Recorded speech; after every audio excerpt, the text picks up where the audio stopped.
I'm Greg Guma, and this is the People's Republic.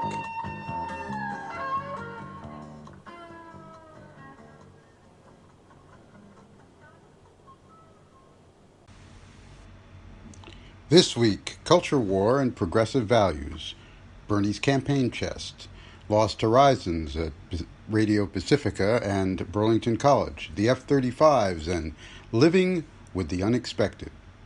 Let's get into it. Nothing lasts forever. It's a simple idea, but very often true. Like experts are saying these days about the so-called good economic times, they won't last. It may even apply to the American dream. Is it over yet?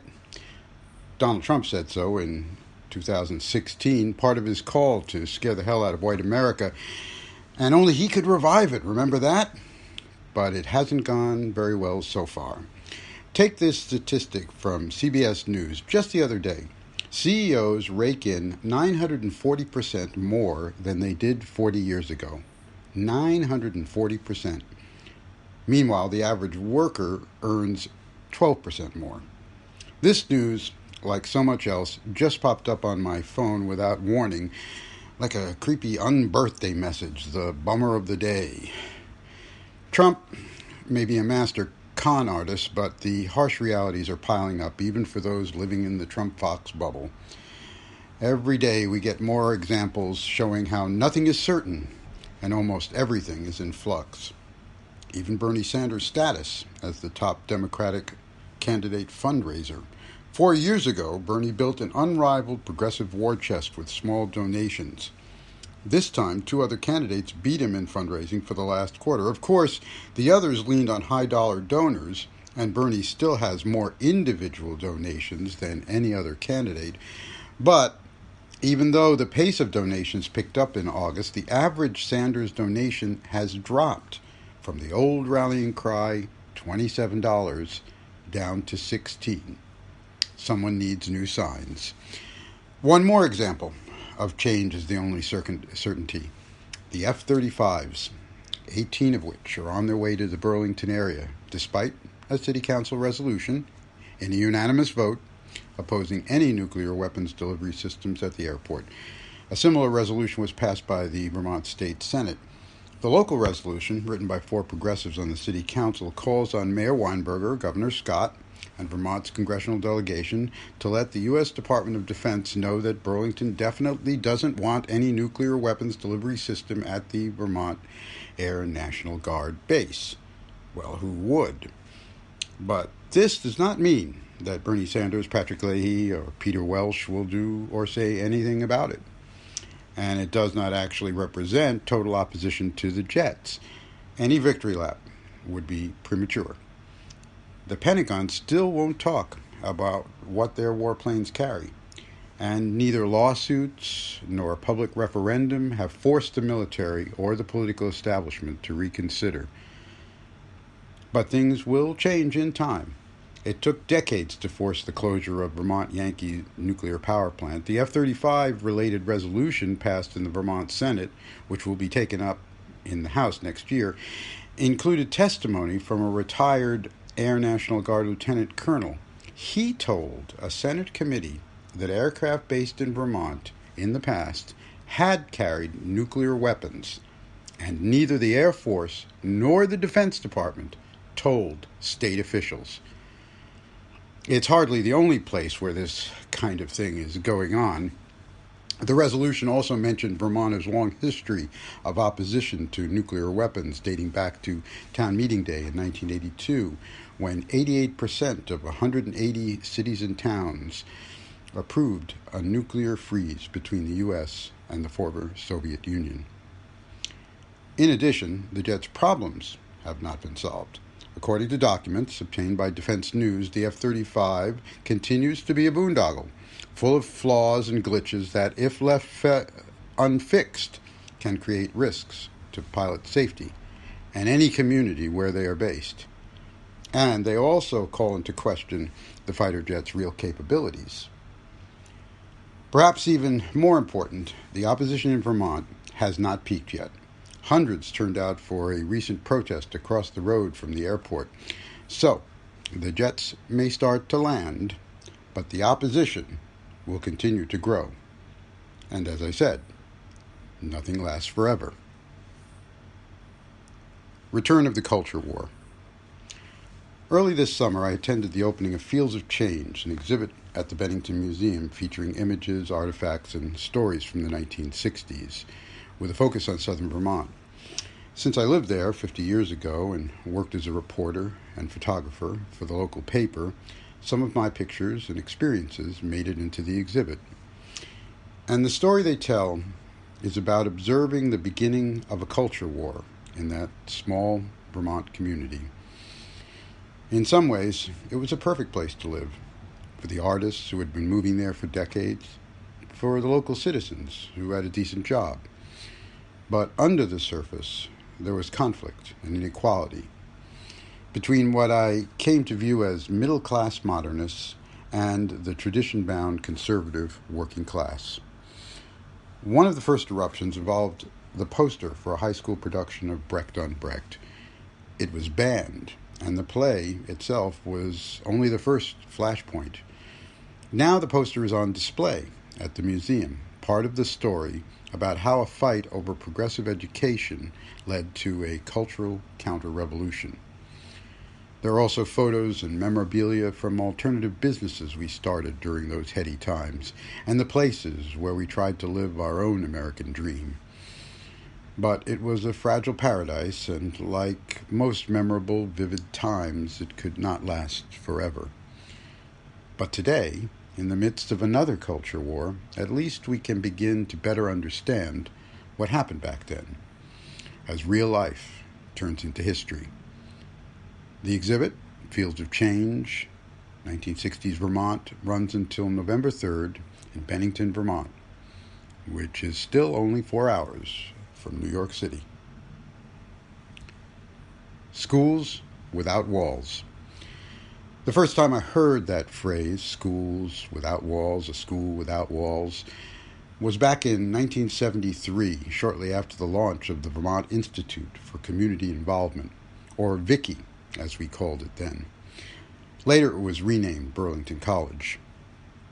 The basic idea was that instead of accumulating physical assets, bricks and mortar was the phrase, a school could instead mainly use existing spaces, thus contributing to the economy, fostering exchange and community. Along with that came the idea that college students could design their own course of studies with a general discipline in mind, and that their progress could be evaluated rather than graded. It was a great vision of progressive education, and it worked. Hundreds of students graduated from BC over the next 44 years. But the desire to grow is seductive. The college never had more than 250 students, and after a while, they attended classes mainly at the college's modest building in Burlington's Old North End. But in 2010, under the leadership of Jane Sanders, the Board of Trustees decided to go big and buy 33 acres of land and buildings owned by the Catholic Church. It was a risky move, and it didn't work. I won't go into the details now, but let's just say mistakes were made. And yes, we are talking about Bernie Sanders' wife. But the point is that in forgetting its own history, the college lost its way. It closed in 2016.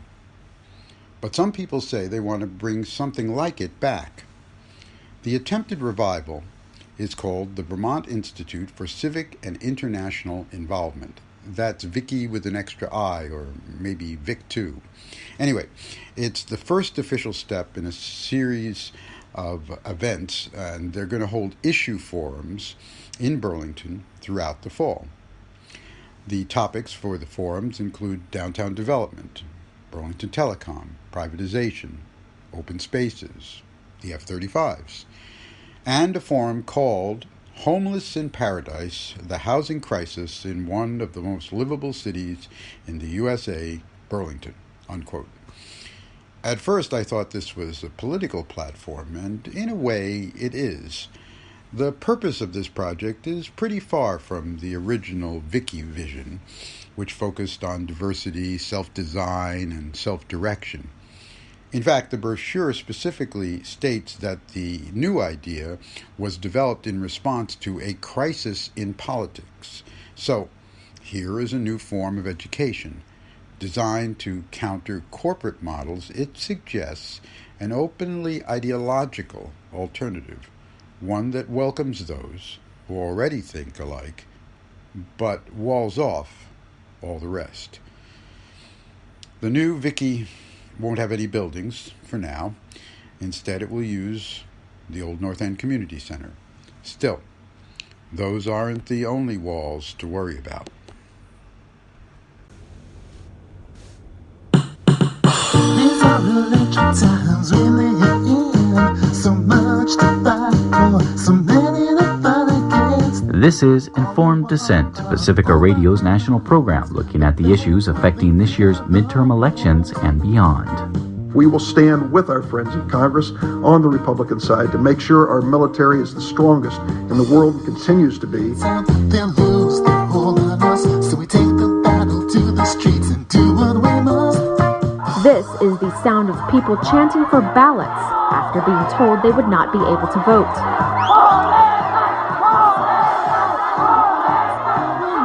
This week, fear, deception, and Pavlovian voting. We look at 9/11 and Bush's war of terror. Go back where you're from before it's too late, they say. EOS, enemy of the state. That's the opening of a show I produced while executive director at Pacifica Radio, the listener-sponsored network that was founded in 1949. It's progressive media enterprise with a legendary history and a great founding vision of what media can be. But by the time I arrived in 2006, it had been through almost a decade of internal struggle. Worried about a possible corporate takeover, staff, board, and volunteers of the 5 owned stations fought back in court, in the studios, and on the streets, and eventually created a new, more democratic structure. But that didn't prevent factions from forming at various stations, to contested board elections and charges that the process was unfair, even rigged.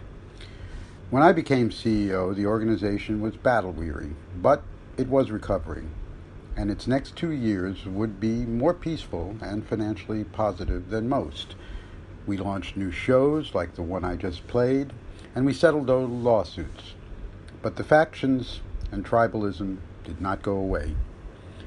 After 2 years, rather than become the center of yet another power struggle, I stepped aside to make way for another chief executive, someone who had been fired years before.